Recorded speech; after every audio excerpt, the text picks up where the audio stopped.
Welcome, everybody, to another episode of the Single Dad Podcast. Today, I am very excited to introduce you to Michael Reyes. He won't tell me what he's going to talk about, which kind of makes me really excited because I love a good cliffhanger. I love suspense. You know, it's very Hitchcockonian, you know, if that's a word. But before we get into this, I wanted to introduce you to my little ratings getter that I brought along with me today. Recently, I got a new puppy. He's a Dachshund puppy. I've never had a Dachshund before, but my friend breeds them, and they are just so cute. Look at this guy. How adorable is that? This is why I call him a ratings getter, because if you're not going to like, subscribe, share, whatever for this little face, look at that face. You have no soul. You have no soul. So he's going to go back into my jacket here where he likes to be. And we're going to get on with my actual guest. So welcome, Michael. Thank you so much for coming down. You came all the way from Tucson in the midst of this, potential storm that is brewing. So good drive. Yeah. Yeah. Awesome. Thank you for having me. It's oh, man. to be here. Well, I was really excited that, we have a mutual friend in common, Jeff Sherrill. Mm-hmm. And, he told me that there's this guy that I got to meet, and he's got this Alpha Dad brand that he's building. And of course, that sounded really cool to me, anything to deal with dads. And then you reached out and wanted to come on, and, so here you are. So, yeah. Yeah, it's a pleasure. He kept telling me that I'm going to connect you guys. And I was like, I'm not going to wait anymore. There you go. I'm going to reach out myself. I love that. Yeah, absolutely. You gotta grab the bull by the horns, and the inaction is still action. Like people that think, you can analysis to paralysis, right? Yeah. So I'm definitely more of the it's easier to beg forgiveness and ask permission kind of guy. I'm a big fan of a plan executed is better than a perfect plan never executed. I'm butchering that statement, but I think you know what I'm talking about. But yeah, so tell me a little bit about why you wanted to come on, before we get into your story, just give me a little high level overview of your background and really why should people listen to you?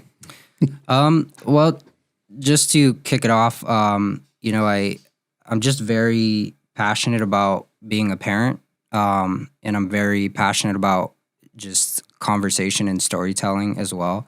I've been a father for almost 9 years now, still pretty young into it. I'll be 29 next month. And I've spent a lot of time around a lot of people who would tell me that my story was powerful, but I shouldn't share it. But it brought me to where I am today. And when I came across your, podcast through Jeff, I just thought it was like divine timing. I would pray to God all the time. Like, I really want to get out there. I want to, share this with the world, not for the reaction of sympathy, but for people to find strength in it. Yeah. Because as I started to share my story, I started to quickly realize that 9 out of 10 people that I would share it with would resonate with it and would find their power to then share their story. So I've been working on my brand and business for a while now, trying to figure out what it was. I knew I wanted to coach. I knew I wanted to be a motivational speaker. I just knew I wanted to help people. I didn't know how that was going to happen. And then one day I was on a meeting with a mentor of mine, and he was like, find what you love and sell it, right? And every time I thought about it, what is it that I love outside of helping people? It always came back to my daughter. It was always something for me that connected to her. How can I do what I love doing, being a father, and what I know that I do best? How can I sell that? Yeah. Without it being like a money grabbing type of experience, Sure. right? Like, I don't believe in the money, but being a parent, there has to be some way for me to make money outside of like working a 9 to 5. 9 to 5 takes me away from that. Takes me away from being her father in the best ways that I know how to be. Well, it's designed to do that. I mean, that's what the whole corporate business structure is all about, is keeping you away from your family, you know, robbing you of your divine purpose, you know. And I'm a big believer that if you chase money, you are never going to achieve your potential. But if you chase your potential, the money will follow. Absolutely. Yeah. So, you know, and ultimately God's the one that provides. So, you know, if he sets you on the course, I mean, you may not get the paychecks as fast as you want, you know, depends. It's his timing, you know, I mean, it's all different for different people, but I think you'll enjoy the journey far more. You know, I've met plenty of people that have made a ton of money and they're miserable. Yeah, me You too. know? And so if money's your pursuit, you're going the wrong direction. Okay, so you are a father of a little girl. Just one? Yeah, just Okay, her. awesome. How old? She's 8. She'll be 9 in August. My son is 8. Yeah. Oh, really? Yeah, it's a great age. Pretty close. Yeah, they're starting to really come into their personalities and whatnot. 100%. They grow up so fast. Oh my gosh. It doesn't make sense to me. Yeah. I find myself every day looking at her baby pictures, like looking at her now. She'll be laying there, and I'm looking at these photos, looking at her, and I get teary eyed, man. I'm Yeah. like, where'd you go? Like, Is she smarter than you? Because my son is so much smarter than me. 100%. I can barely fathom the amount of intellect that she has. I have conversations with her, and she just somehow shows me the lesson. Yeah. I live by this analogy when it comes to parenting with her, that she holds a mirror up for me every single day. And without that mirror, I wouldn't be the man that I am today. Like, Yeah. it really, she saved my life. She saved my life. And I was supposed to have a son. We'll get into that. But if I would have had him, I don't think it would have been the same. I don't. Like, at least at the time in my life where I was, having a son wouldn't have taught me the lessons that I needed to learn for me to then be the father that I am for my daughter today. Absolutely. I think there's so much wisdom in that. I also, my first child was a girl, you know, so she's going to be 20 now. But that's why on the cover of the book is, you know, father and a little girl, because that's what this book was really all about, are the lessons I learned back then, because I made so many mistakes. But having a girl, I think, does something to a man that makes them realize that we have a much bigger impact. You know, obviously we have an impact on our sons, you know, but I think when you realize that you have a girl looking up to you, it changes the way, certainly should change the way you interact with women. Right. Yeah, absolutely. You start to be like, oh, wow, wait a minute. Would I want somebody treating my daughter that way? So when we come back, Michael's going to get into his story. I'm really excited. It sounds like it's going to be a doozy. So don't go anywhere. Single Dad Podcast. We'll see you in a second.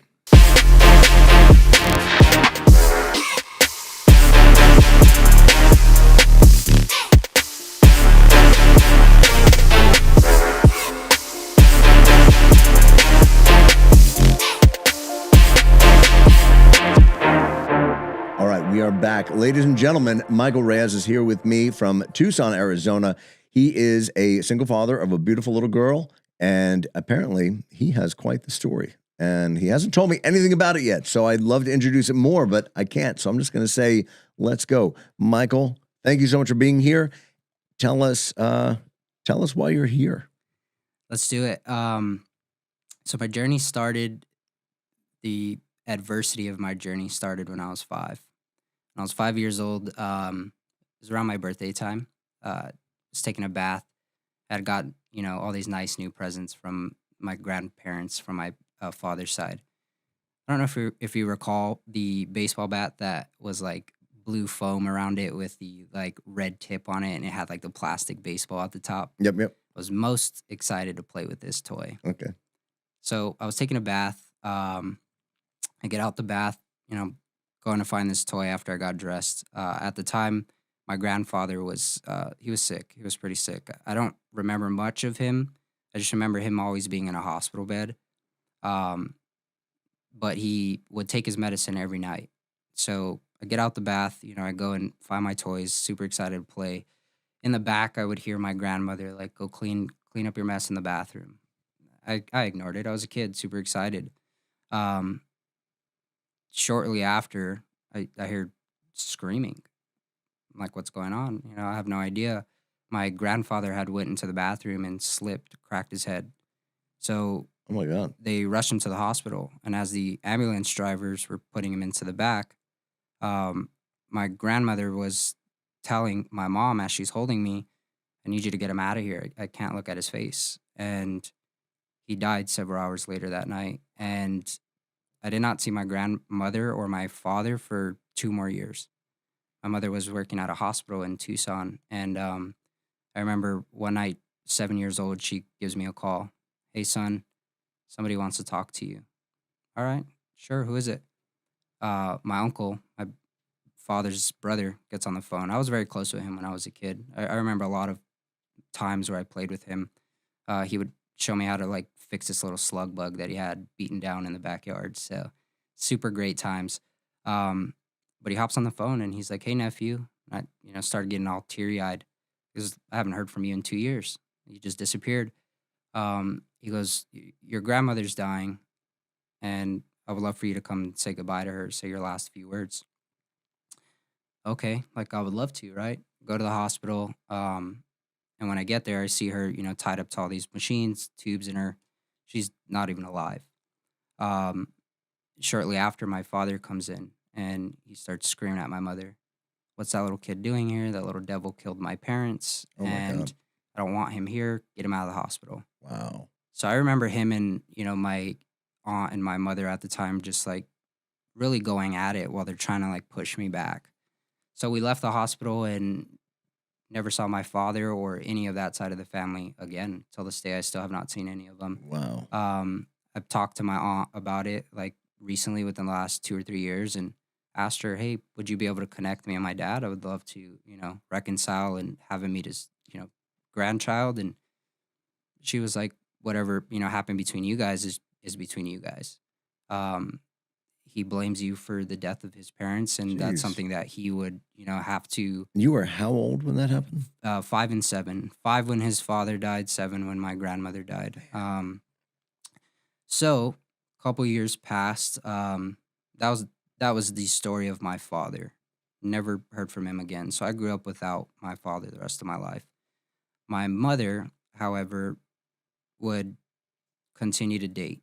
She met my brother's father, my sister's father, um, and they were good to us in their own ways, but both in and out of prison, deported to Mexico, abusive.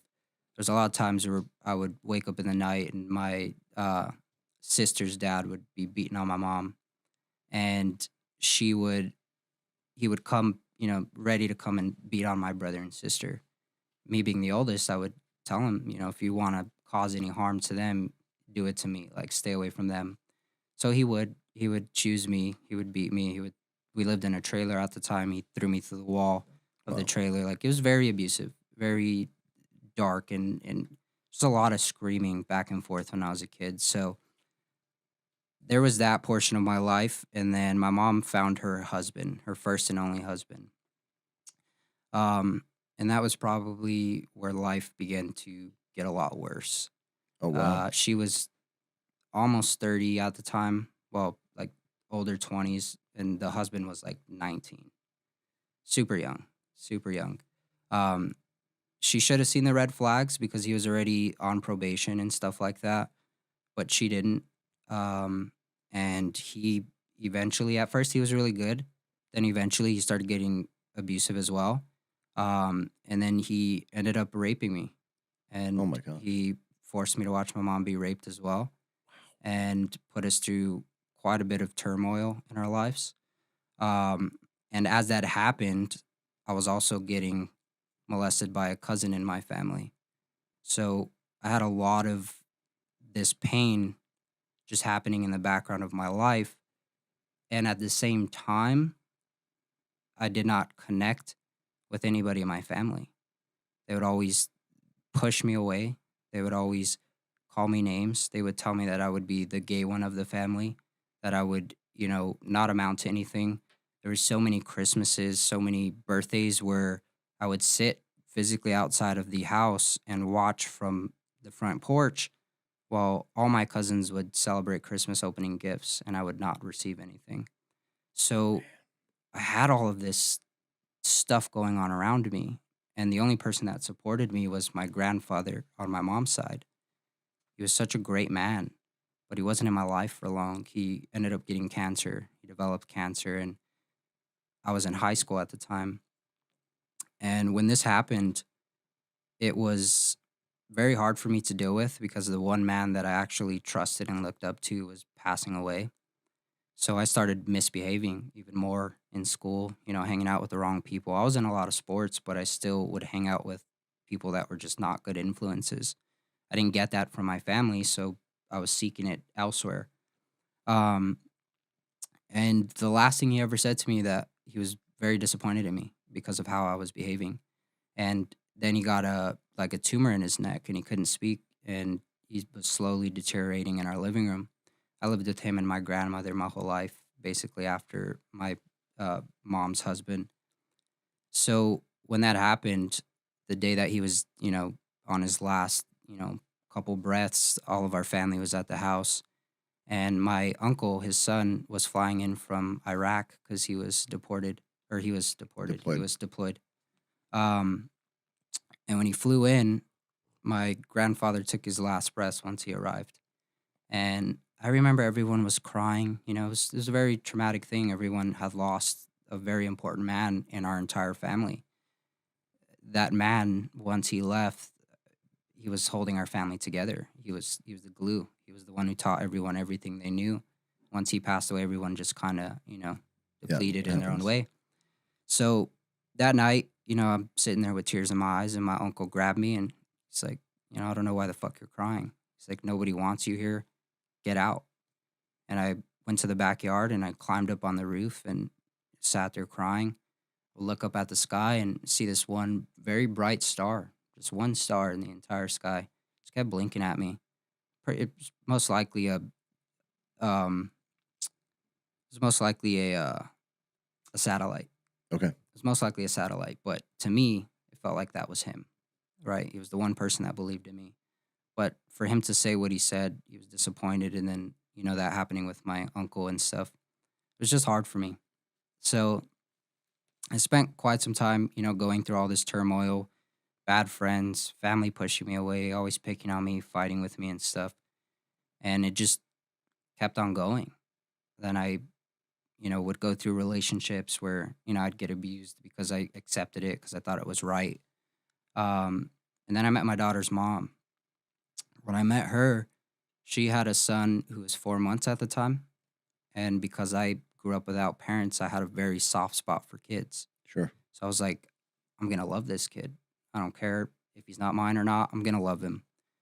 I would also see on the other side how his dad would treat him. He would text her really harsh things like, fuck that fat piece of shit. He's not mine. Like, he would say these horrible things about this little kid who is an innocent little child. So to me, screw it. I'm going to take care of this kid. I'm going to love him like I was never loved. So we were together for a few years, probably like 2 years before we got pregnant, and we were going to have a son. And it was the greatest experience of my life. I was super stoked. Really, really happy. I worked several jobs, got us both vehicles. Like, I was bringing home the bacon. Like, so you can say, I was doing everything I could to be a man that like I didn't have. Um, 2 days before the due date, we miscarried. And to me, that was the hardest thing I ever had to go through. The hardest thing. I sat there. The She started having pains, so we rushed to the hospital. And I remember when the doctor came in and just looks at us and he's like, "Sorry to tell you, but like we're gonna have to pull him out. He's not alive anymore." Mm. um, and I made the weakest decision I could ever make as a man. It was the day I realized I wasn't a man. I dropped my daughter's mom's hand and I walked out.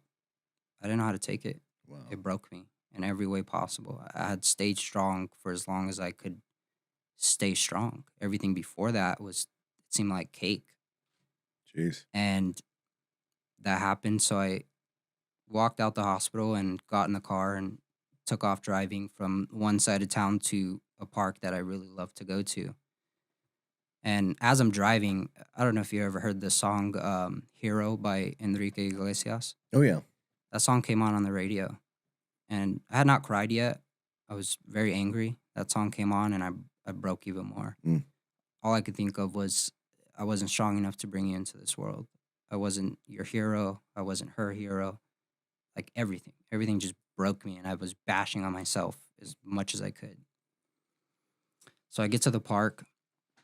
I'm sitting on this bench, and this guy comes up to me. I call him my hippie guru because he was like dreads, tie-dye clothing, he was spinning poise, like something that, they do at like, it's like fire on ropes. Mm-hmm. So he was spinning that, and he comes up to me and he's like, I don't know who you are, but can I give you a hug? Like, absolutely. Like, I could use one. Which was weird to me because being hurt by the man I was hurt, like I accepted some random man to give me a hug. So he takes me to his car. He's like, he had his son with him, so it was easier to trust. Sure. Takes me to his car, and he's like, I got something for you that I think will really help you. And I was like, okay, whatever. At this point, I'm willing, to have anything that's going to help me. I don't want this pain anymore. And he pulls out a bag of mushrooms. I never heard what mushrooms were before. I never knew what psychedelics were. Like, I did not dabble in that. Like, I did drugs as a kid growing up to numb the pain, but it was like cocaine and drinking alcohol, smoking weed, like those kind of things. Escape kind of things, yeah. Yeah, just trying to numb the pain. So he gives me this bag, and he's like, I want you to take this little itty bitty amount. He's like, and here's my number. If you have any questions, call me. Normally, most people would say, no. Who are you? You're giving me something random. You would hope, at least they would say no. So I call my friend Eric because he just like, something told me to call him. Turns out he was very experienced with mushrooms. So I picked up my cousin because my cousin is my best friend. He's like my ride or die, like my rock in life. I picked him up because he had just lost his mom to cancer. We were like 18 at the time. So we go to my friend Eric's, and, Eric tells us all this stuff about mushrooms and what the benefits were. So we end up taking them, and we split the entire bag. Oh, wow. We did not take the amount that he told us to take. We split the entire bag, and this was like the beginning of my healing journey for me. I take this bag, and, I go into meditation. I had practiced meditation about a year before. Okay. Throughout my entire life, I had so much anger towards God. Oh. So much anger. Rightfully so. Sure. You say you love, I was that kid every night. Why are you doing this to me? You say you love me. You're putting me through all these things. You're tearing my body apart. You're allowing people to hurt me in so many different ways. I was homeless for quite some time. I remember sleeping behind like dumpsters and cardboard boxes. Like, it was just, why? So my relationship with him just wasn't great. Yeah. I grew up in Catholicism, and it just, every time I went to church, I felt very uncomfortable. It didn't feel right. So then I had this experience with mushrooms. I take the bag, and I decided to go into a meditation. As I'm in this meditation, I'm sitting on this giant wooden log that went all the way up to the sky. These big wooden doors in front of me, grass everywhere. It's beautiful. Out of nowhere, this ball of light comes floating down, and it lands on my lap, and 2 baby feet pop out. And I was like, I felt really warm and happy. I was like, who are you? What do you want? He goes, it's me, Jaden, your son, which is what we're going to name him. Wow. And I was like, just baffled by it, just taken back. And I still shake till this day talking about this because it was so profound for me. And he goes, before I open these doors and I show you who you're supposed to be, I want you to promise me one thing. He goes, just know that if you ever need me, look within. I'll always be there. Just dive within yourself. Ask for me. I'll be there for you. All right, what do you want me to promise you? Anything, son. Anything. I'm on my hands and knees at this point. And he starts floating away. Before he disappears into the sun, you see his feet turn around, and he goes, I want you to promise me you'll take care of my sister. I was like, your sister? What do you mean? Come back. Like, tell me what's going on. And the doors open, I get launched through, and I'm like in this chair, just held back, like Star Wars, like skipping through time and space. And he goes, as I'm going through this, all these lights are passing me by, and I'm trying to look at them, but it wouldn't allow me. Like my head was just stuck straight. And before I came to the other side, I quickly realized that all those lights were all the painful moments in my life, all the things that I went through. I started hearing the screams. I started, feeling everything all over again. Like it was just like I was reliving everything, but in the quickest amount of time possible. And I came out on the other side. And when I came out on the other side, I opened my eyes. And for the first time in my life, I felt what it felt like to love myself unconditionally and to forgive. And I made a vow from that day on that I would do everything in my power to forgive the men who had hurt me, Wow. to forgive the darkness in my life. And I did not promise to forgive God because I didn't know. I was still young. Like I didn't know. And it's crazy because I didn't think everything that I had went through would eventually bring me back to my relationship now. So then a couple months, fast forward, find out we're pregnant again. Go and see the doctor. We find Same out. girl. Yeah. We find out it's a little girl. And I was like, this is what he meant when he said, take care of my sister. And I was just like crying, Wow. crying. So for the next few years, probably about 5 years, I went into psychedelics deeply, chasing this idea that I would see my son, chasing, hoping that he would show up. I was always my intention. Never happened. So then I came across Altar Call, the community I work with now. I was talking to you about it earlier, where we help entrepreneurs through spiritual growth and stuff. I came across them. They invited me out to do photography for their very first event. And I was no way, shape, or form good at photography. But I lived by fake it till you make it. Sure. Like, because you're going to learn it at some point. So I told them, yeah, I'll do it. I'm good at it too. So I went out, filmed this event. First event ever, took 300 photos. Did an event like a week and a half ago, 5,000 photos. Massive difference. Right. Massive difference. I come to this event, and the founder, his name's Ryan Blair. He's putting people through breath work. I didn't know what breath work was at the time. I knew what meditation was, but I didn't know what breath work was. And I'm filming it, and everyone that's laying down going through breath work, their bodies are going through their own transformation. To me, I was like, what kind of spiritualistic crap is this? Or ritualistic crap is this? This is kind of scary. There was people screaming. Their bodies were tensing up. On the fourth day, he tells me, I want you to join. And I looked at him and I was like, I didn't pay to be here. These people paid $5,000 to be here. I don't deserve to do this. He's like, just do it. He's like, put the camera down, join. Okay. Gave it a chance. As we're going through breath work, he says, I want you to think about a time where you felt nothing but unconditional love. All I could think about was my daughter's birth, cutting her umbilical cord, her first laugh, first smile. By this time, she's already 5 years old. I thought about all those moments. And he goes, now I want you to think about a time where you felt nothing but excruciating pain. I thought I would have thought about being raped as a child, but that didn't come up. All I could tell myself was, I don't want to think about anything dark. I'm seeing my daughter like reborn again. This is great. I want to stay here. And he kept repeating it.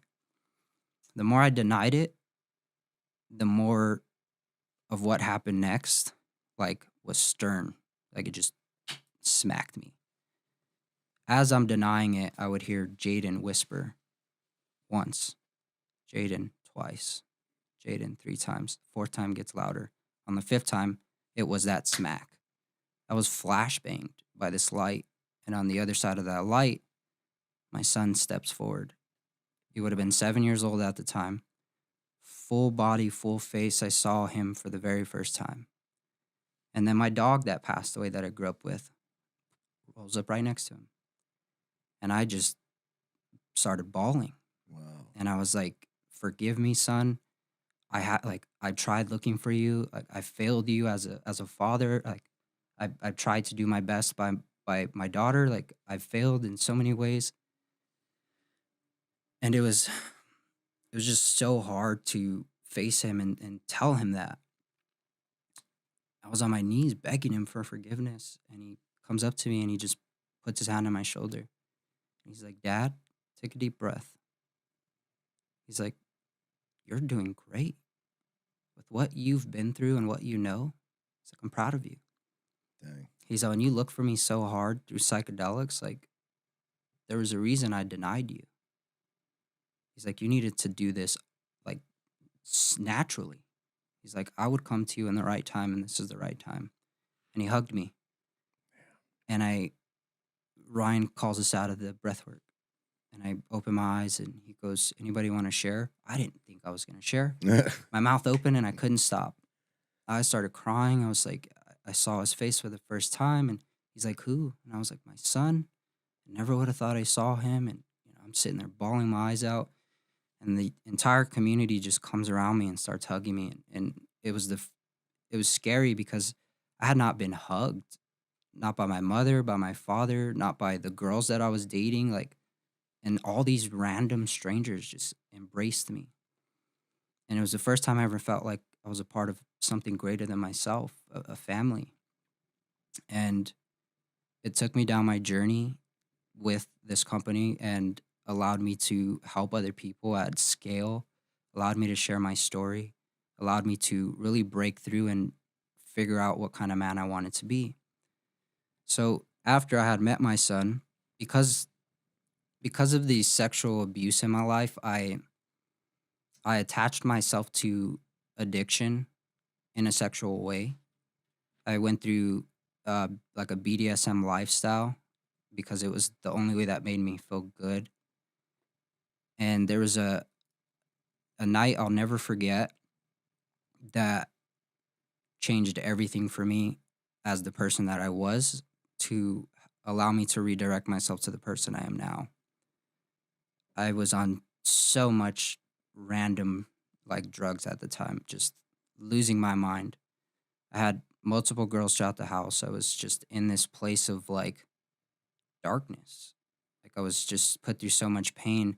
And the reason being, my daughter's mom had 7 months after my daughter had been born, we separated. She ended up getting pregnant by her other son's dad and told me it was because I was working so much that she went to him. She's like, "You're never home." Well, he didn't work a job and I was working seven. It only makes sense. I was trying to provide.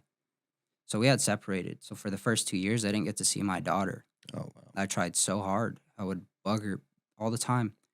And for that 2 years, I was just in this dark place every day, just begging to see her. And she wouldn't allow it. And I couldn't go because she changed her address, all that stuff. Nobody would share this with me. So it was very hard for me. So I turned to that lifestyle. And there's that moment that night, I'm sitting in this chair, and I remember looking back, like the lights were red. I remember tilting my head back, and I instantly had the thought of like, is this the kind of man that a woman would marry someday? Is this the kind of man that my daughter would be proud of? Is this the kind of man that I want to be?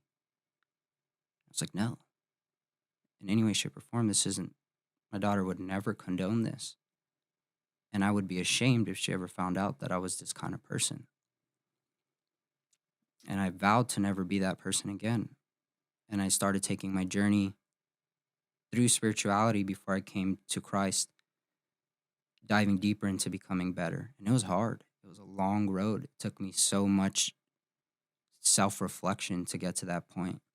Then I decided by the 2.5 year of not seeing my daughter to go to court. Everyone had told me, go to court, take her to court, this and that. I was like, I don't want to. I don't want to put her in the system. I don't want to do that. But there was no other way. I went. We talked to the judge. The judge asked why she wasn't allowing, me to see her. And her response was, I just don't like who he's dating. And the judge was like, well, aren't you pregnant by somebody else's kid? Yeah. He's like, all right. He's like, let's go to recess. We went to recess. We came back. And he goes, young man, what do you want? And I just was crying. It's like, I just want to be a part of her life. I didn't have my dad. My mom wasn't the greatest. I don't want to be that for her. I just want to be everything that I didn't have and more. And he goes, well, we're gonna take the shoe off of her foot and put it on yours. He's like, now you have decision making. You can decide when she sees her. Wow. And I just wasn't expecting that. I was expecting to get visitation rights. I had Right. spent all this money to go to court thinking I'm only going to get visitation. And he flipped the script. That's amazing. So from that point on, I started pursuing to become better, to do better. And I started reflecting on all the things that I went through. And I realized I will never be able to force my daughter to be something that I want her to be. But I will also never be able to support her in the way that she deserves if I don't heal from what I went through. Man, yeah. If I don't forgive myself, these men, these women, if I don't seek some type of repentance. 2 years into working with Altar Call, the founder, he's Christian. But I was just like, wasn't closed off to it, but I was not really pursuing it. Mm-hmm. And he would do, at some of his events, he would do sweat lodge, like ceremonies. So I got to do one of the events. I spent 15 hours in a sweat lodge. Oh, wow. By myself. And I don't know what called me to do it. It just was, he asked me to set the fire up, get it set for all the clients, but make sure it's warm. It was a massive, massive sweat lodge, so we had to get it prepared early. Got it up to 220 degrees, and I was fasting for 3 days before that. Jeez, so I'm in there with limes and Himalayan salt with my water, trying to stay hydrated. And there was a point in time, my cousin was in there with me. He left. I didn't realize he left. At this point, I'm delusional. Sure. Fighting for whatever sense and hope I had left. I guess he left with everyone. They went on a hike. I thought I was talking to him for the past hour. But when he would talk to me, I would always ask him, like, bro, why are you calling me my son? Why are you calling me my son? Why do you keep saying my son? I'm not your son. And we would just talk, but for some reason I was putting everything that I had held on to into him, thinking it was my cousin. I share everything with him. And I'm going deep into this, trying to just let go. And at the end, he says, my son, there's so much that he shared with me. I don't know if you've ever had this experience where God shares something with you that you can share with the world, and then he shares things with you that is only meant for you. Mm-hmm. I was mentioning this to him earlier. There's just some things that he shares with you that you can't, no matter how hard you try, you can't muster up the words to explain it. I just know his presence was there. As I'm like in this back and forth banter with him, the light opens from the door, like just comes in, and I like sit up and I look. I'm like very blind with all the sweat in my eyes, and my cousin's like, "What's up, bro? How you doing?" I started to lose it. I was like, "What? I thought you were in here this whole time." He's like, "No, we've been hiking for the last hour and a half or so."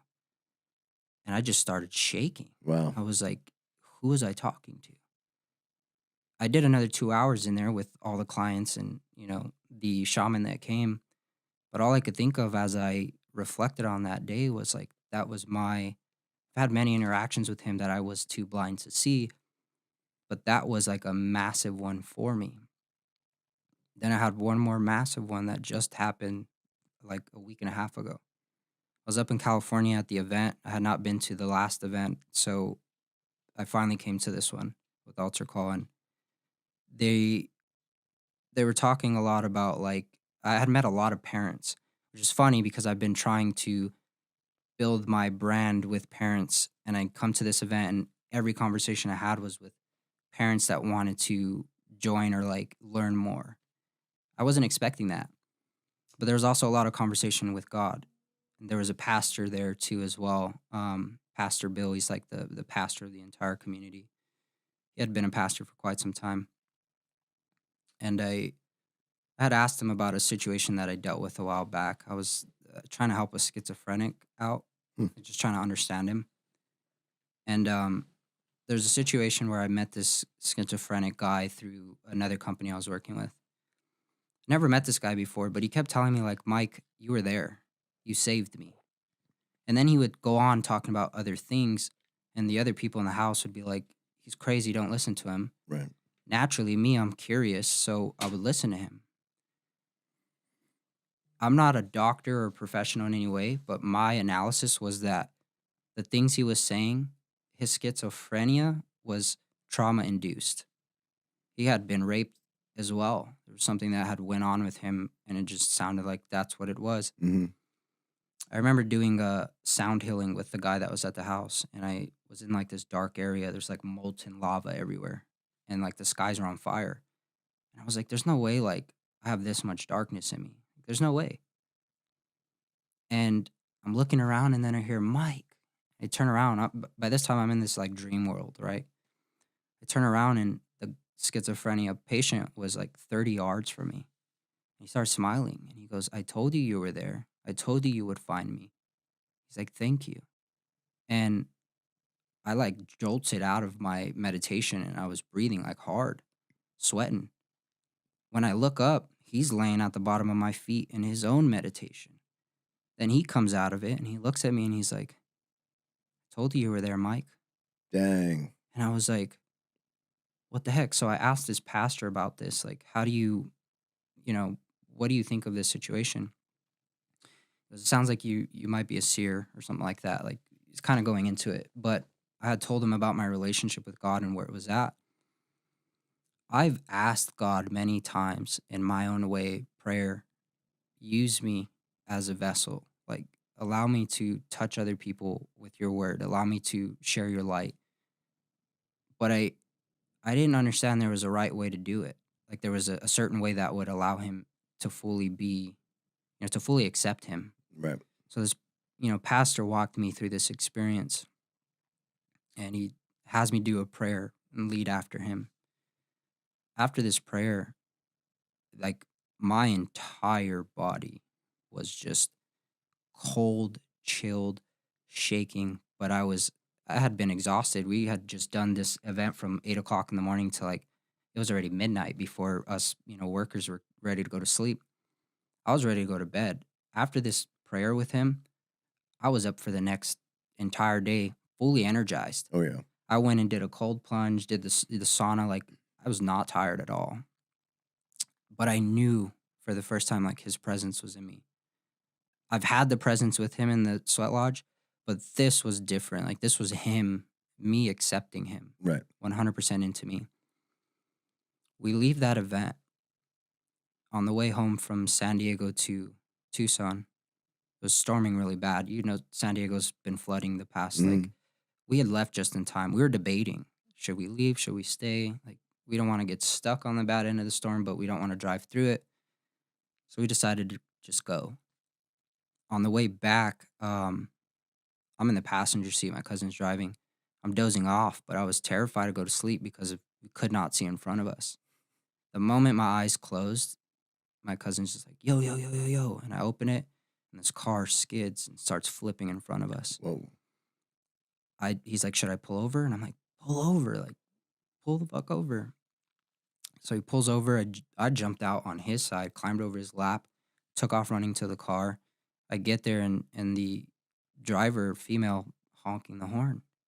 She's like, "My baby, my baby." Oh my gosh. And I see a car seat in the middle of the road, and I'm like, I'm about to see a dead baby. Oh There's my no way. gosh. There's Oh no my way. gosh. And as I said that, I start hearing crying from the back seat. So I ran around, yanked. I don't know where I got the strength, bro. I yanked this crushed door open, threw my head under the airbag, and the baby's strapped in, not a scratch. Wow. And I pulled the baby out, grabbed the baby. I couldn't get it out of the car seat, like with the car seat. So I like ripped the car seat straps off and pulled him out. And then I run over to the driver's side and start helping like to get the mom out. Rip the door open. This guy's like trying to pull her out, and I'm telling him like, "Don't move her. She's busted up." Yeah. don't move her. I just knew I needed to get that baby out. But the guy only spoke Spanish. So he just gets her out. So I'm with this baby holding this mom. And we ended up helping them. Ambulance came and they dealt with it and we drove home. But for the remainder of the drive, couldn't say a word. Yeah. And my cousin was talking and I just was like I was in utter disbelief that as I accepted God into my life, the very next day, he called upon us to like be there for these people. And for me to be so committed to wanting to be a better dad, the first thing I was put in charge of was pulling a kid out of a car. And I called Jeff like the moment I got back and I was like, bro, this is what happened. He's like the person I go to talk about these things with. And it was just a phenomenal experience. Wow. But that's my story. And that's what led me to where I am today and the Alpha Dad Project. Because I realized that all the things that my parents didn't give me, I can give to my daughter. And what most parents don't give their kids, time, love, affection, understanding, listening ear, like all the things that they don't give them, I can be that vessel that helps them understand. Just because you went through trauma doesn't mean you have to become the product of your environment. You could be the testimony of your story. That's amazing. We're going to take a break and hug somebody. And when we come back, boy, just kind of take a moment, reflect on just an incredible life story. And we're going to learn about how Michael, through the guiding, incredible direction of God and a relationship with his creator, is able to take such an incredible story of pain, heartache, darkness, and channel it and turn it around to affect positive change. And not only his life, his child's life, but also the lives of everybody he's going to encounter. So definitely stay tuned, come back, and we're going to wrap up with a great ending. I just know it. See you soon.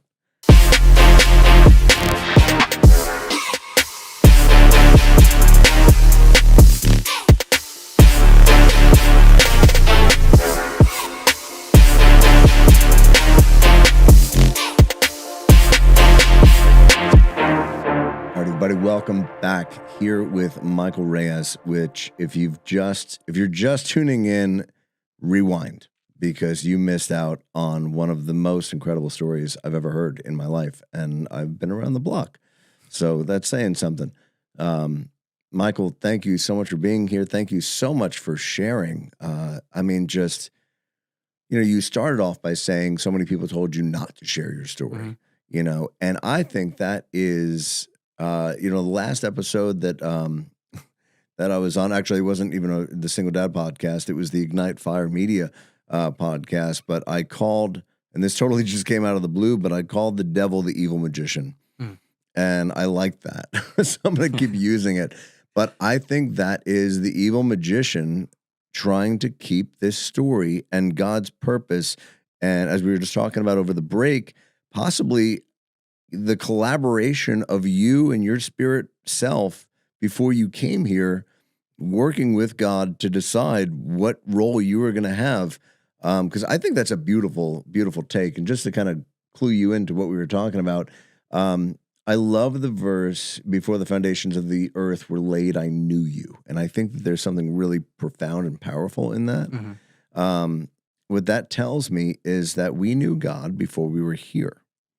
And I speak about going to heaven as going home. And there is something very, very warm and very comforting when I think about that, when I say that, because that does feel like home to me. And I think that when you accept the Holy Spirit inside you, you start to remember home.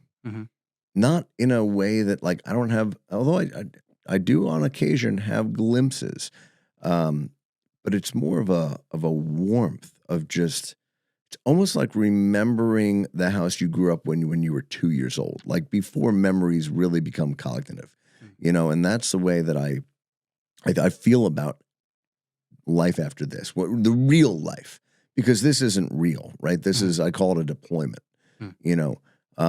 for those of us that know our Creator, that have a personal relationship with God, with Jesus, the Holy Spirit is living inside of us. We've got a connection to the eternal, and we are eternal beings, and whether we know our Creator or not, you're an eternal being. So think about that, because science has proven you can't create energy and you can't destroy it. So you're going somewhere after this. And that's science saying that, not religion, right? So, I mean, I'm very not religious. I personally believe that Jesus was the most unreligious person to walk the earth, which is why the religious people killed him. Yeah. Right? Like, just think about that. But I love the idea that we got to choose the path that we took in this life. And honestly, if you think about it, how healing that is in dealing with trauma, right? If you knew that you chose it, well, suddenly you're not a victim. Suddenly you took an active role in, which is a lot to swallow, right? Especially when because I don't think most people have gone through what you've gone through. I mean, I haven't gone through what you've gone through, and we all think that what we've gone through is so bad. And then we meet somebody like you, and, you'll one day if you haven't already, meet somebody that makes what you went through look like nothing. Just go to Nigeria and you'll meet a million of them, right? Yeah. Oh my gosh. Yeah. Oh my God. Where are all your limbs? Oh, they were chopped off by my dad. Like it's crazy what happens in this world, because this is the devil's playground. He's ruling this earth until Jesus comes back. So we're at the mercy of the evil magician unless you give your life over to your Creator, and all of a sudden now life doesn't get better. Disclaimer, whoop, whoop, spoiler alert, your life does not get better when you accept Jesus. That is not what it's about. In many ways, it's going to get harder, but your ability to deal with it gets much better. I'm going to use another military analogy because that's what I love to do. But it's like when I was in Iraq, the people that were in the National Guard, the people that were in the Army Reserves, the people that gave the least in commitment were shipped off to the worst duty locations and given the crappiest gear. Okay? So they were the most at risk because they only offered a little bit, right? And it's a whole nother topic of conversation because that's kind of messed up that they were like, oh, I just want to be National Guard, or, like you're not supposed to leave the state and now you're in Iraq. Like, it's weird. Not weird, it's wrong. But, they're at the most at risk. But the people that are like the Navy SEALs and the Rangers, well, they're given the best training, the best tools, the best weapons, the best protection, the best of everything. So if you're going through this life and you're just giving God a little bit, or maybe you're not even giving him anything, then you are getting deployed to the devil's playground with the worst gear to protect yourself, the worst weapons to defend yourself, and the worst supply, and you've got nothing. You got the worst food. You've got in a deployment analogy, you have the worst. Right? But suddenly you accept Jesus, you get the Holy Spirit living inside you, and you have now upgraded to be the Navy SEALs. You are Delta Force, and you've got the best of everything. So yeah, you're now put into the most dangerous situations, yet the casualty rate of those forces is so much lower because they are given the best. So your ability to handle it becomes so much better when you have the backing of your Creator. He's the only one that knows how to defeat the devil, only one capable of defeating the devil. So why are you messing around with the MREs of the world when you could be eating lobster and filet in the dining hall of Jesus, right? Like, come on. Anyway, little tangent there. I think I beat the hell out of that military analogy, but if the idea is that we choose the path, then man, that just makes it so much easier to be like, okay, if I chose this, if my higher self knew what was going to come out of this or what could come out of this, the same way that your son has, continually points you in the right direction because he sees it, right? He saw the end of the movie. He knows what's coming. So it's so much easier, right? How much more fun does this life become? And it doesn't make it any less crappy or worse of what we've been through, what you've been through, and, but you start to all of a sudden feel bad for the people that treated you like that, like your dad.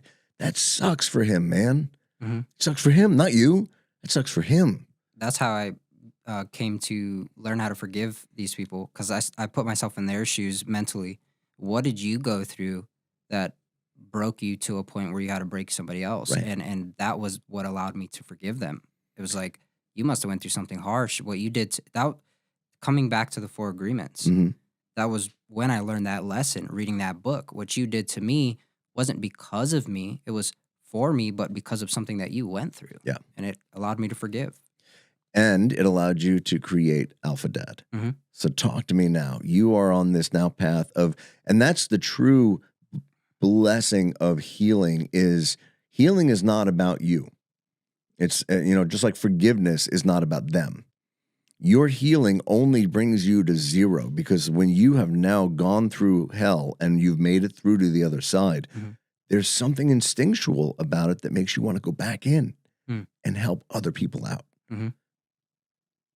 So, Alpha Dad, talk to me. Well, obviously based on the story, Alpha Dad, it hit me like this is my opinion. It's not, I don't know if it has facts behind it, but I personally think the number one problem with the world starts with the parents. If most parents, that I've been able to encounter, give their child a tablet, put some food on their plate, and they think their child is receiving the love that they need. But what they don't realize is when they're not meeting all of their love languages or all the things that a child really does need, most parents lead with the left brain compared to the right. Left is logical, right is emotional. When a child misbehaves, they try to correct it logically. They don't understand the emotions behind it. I'll give you a great example. My daughter recently shaved off half of her eyebrow. She did this at her mom's house. Her mom called me, and on the phone, everyone in the background's yelling at my daughter. I've never yelled at my daughter. I've never had to get after her. I would never spank her. There's not a negative form of discipline when it comes to our relationship. It's communication. We sit down and we talk. So shaved her half of her eyebrow off. Everyone's yelling at her. I get her on the phone, but they didn't tell me what happened. They're just like yelling at her. She gets on the phone. She's covering her eye. And I'm like, what's wrong, my love? She's just crying. And I'm like, first off, go to a room, seclude yourself, because whatever's happening back there, this isn't going to help us understand what's going on. Right. She goes to the room, doesn't want to show me her eye. I'm like, what happened, my love? Like, show me. She's crying. She's like, no, you're going to yell at me. Take a deep breath. Understand that, and we have these conversations all the time. Her mom and that side of the family doesn't nurture her the way that I do. Right. Most parents think, and one of my favorite quotes is by Sadhguru. He's like, you don't raise children, you raise cattle. You're supposed to nurture children. So I try to live by that. All of them are yelling at her. I finally get her to show me what happened. She shaved half her eyebrow off. And I was like, well, why? She's like, she has a unibrow. I love it. I think her unibrow's cute. Like, it's adorable. And she's like, I just wanted to shave my unibrow off, Dad. Like, I don't like it. What her mother and that side of the family didn't understand, because they led with the logical, you almost cut yourself, like, this is bad, and yada, yada. They didn't touch the emotional first and figure out why she did it. She was feeling insecure. She didn't feel good about her unibrow. And she didn't feel comfortable enough to ask for help on that end or talk to them. So she went and did it on her own. And now she's getting yelled at. And now she's probably, think about the psychological and the emotional damage that she's going to have to deal with now, thinking that anytime she has an insecurity and tries to deal with it, she's going to get yelled at. Yeah. She's going to get scolded in some way. Right. So based off of that example, it inspired me to want to, obviously this happened recently, so anything before that inspired me to create the Alpha Dad Project, helping parents get to a level where when their kid misbehaves, it's not the kid's fault. They just need to be able to sit back, listen, and meet their children with grace, patience, and understanding. There's been many times where I've went through like a self-reflection as a parent, where when my daughter's like, kids do this all the time, and I'm sure every parent gets this way. Dad, why? Right. With the question after question. At some point, your brain goes into a panic mode. You're like, stop asking me questions. Yeah. They're curious. They want to know. And when you don't sit there and talk with them about these things, you're going to ask yourself when they're 13, 14, 15, why don't you talk to me? Right. Meet these levels that they need that are important for them now. So when they get to that age, easier for you to communicate. Now, however, I know there's parents who are like going to battle me on that. Well, your daughter's only 8. Wait till she turns 13. The biological form of her going into her womanhood is going to change, your connection. I hear it a lot. Sure, but if you lay a foundation of communication and honesty and trust when they're young, that's going to have an effect when they go through that as well. Absolutely. And yes, I love that you said that, because it's, if they know that they can be safe to come to you with things.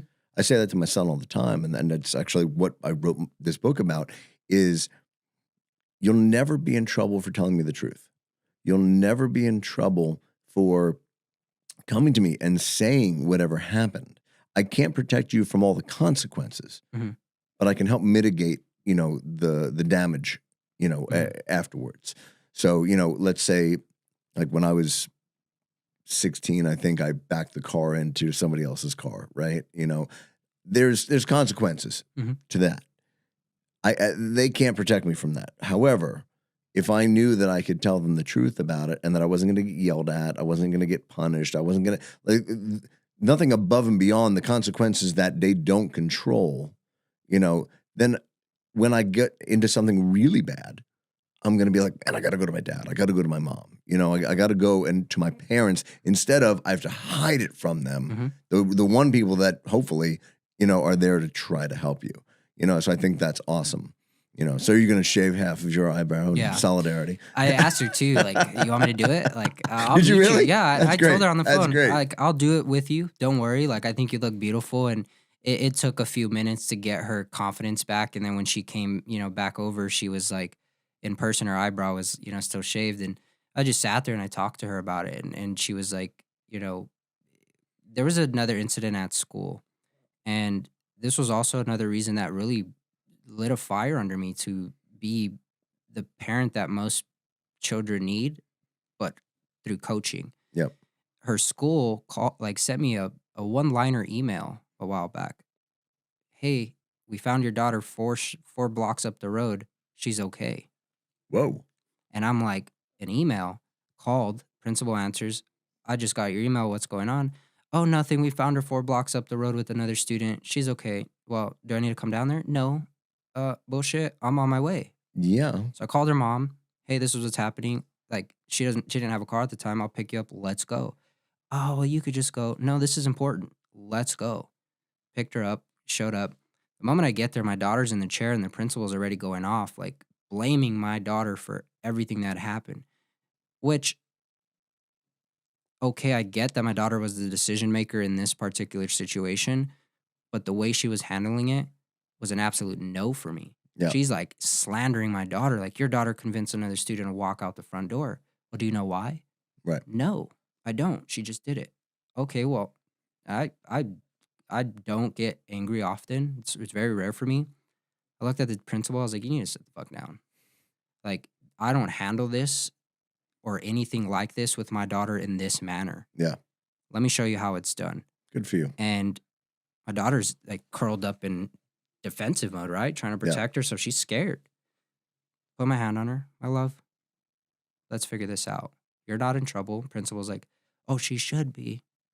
Shut up. Right. Yeah. Seriously. Shut up. Yeah. What's going on, my love?